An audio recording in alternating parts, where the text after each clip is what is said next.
Pemirsa, PT KAI berencana menghapuskan KRL ekonomi dan menggantinya dengan komuter lain AC Juni mendatang, dan memang ini alasannya adalah KRL ekonomi selama ini sering mengalami gangguan. Ya, selain itu karena usianya sudah tua, suku cadang juga sudah tidak tersedia sehingga sulit melakukan perawatan.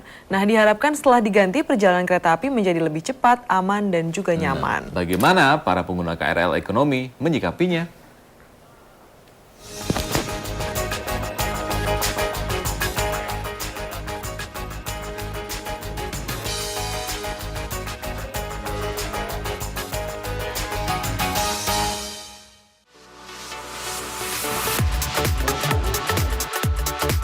Setiap harinya ribuan orang menggantungkan aktivitas mereka pada moda transportasi kereta api. Transportasi cepat tanpa macet untuk mendukung kegiatan masyarakat metropolitan yang semakin padat.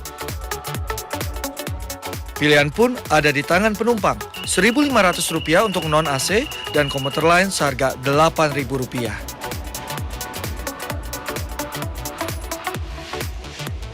Namun PT KAI berencana menghapuskan KRL ekonomi ini dan menggantinya dengan komuter lain Juni mendatang.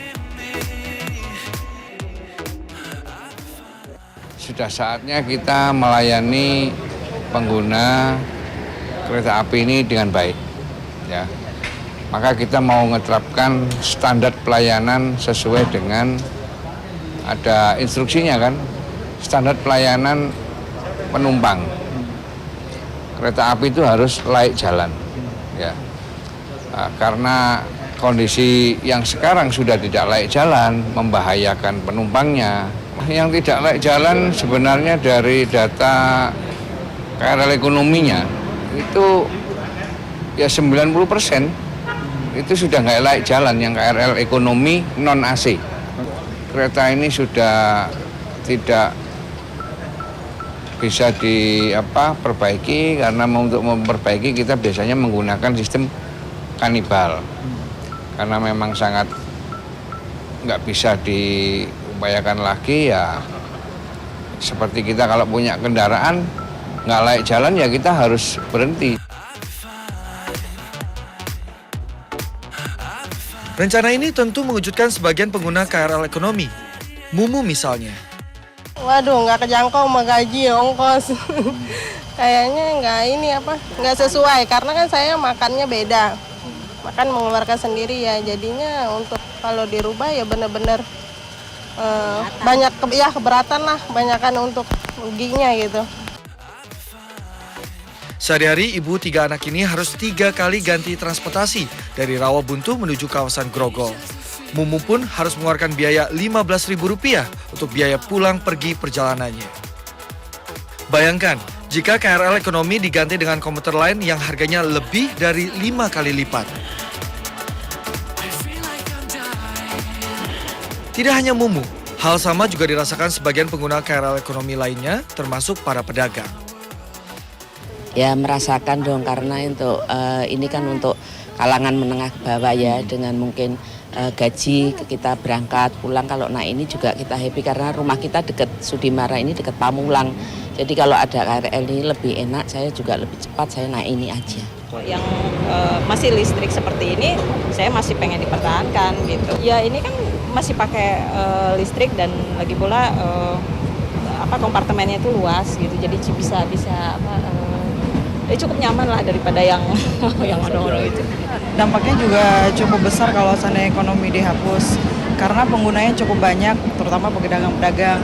Dan selain itu KRL ekonomi kadang-kadang kita butuh juga kan, kalau memang dihapus itu yang AC harusnya diperbanyak. Mudah-mudahan ekonomi jangan dihapus gitu. Jangan, orang kasihan yang penumpangnya, kasihan pedagangnya mau orang penumpangnya. Kekhawatiran Junaidi ini ternyata juga mewakili para pedagang lainnya. Hampir setiap hari mereka mengais rezeki dari para penumpang KRL ekonomi, mulai dari berjualan koran, aneka kue dan gorengan, mengamen, hingga jasa menyemir sepatu.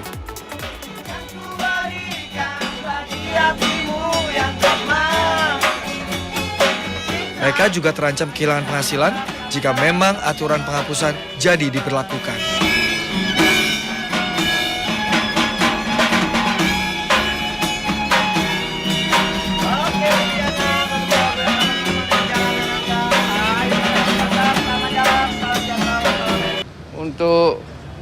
keberatan ini kan berarti arahnya ke subsidi. Kalau subsidi ini urusannya dengan pemerintah. Kalau untuk tiket ya, kita nggak bicara harga. Tiket itu ya standar sesuai dengan yang sudah dioperasikan. Pemirsa, bagi sebagian orang, KRL ekonomi merupakan tumpuan moda transportasi mereka sehari-hari. Selain cepat dari segi waktu, harga tiketnya pun relatif terjangkau. Entah apa jadinya jika semua kemudahan yang didapatkan oleh para penumpang KRL ekonomi terenggut atas dasar nama perbaikan pelayanan kereta api.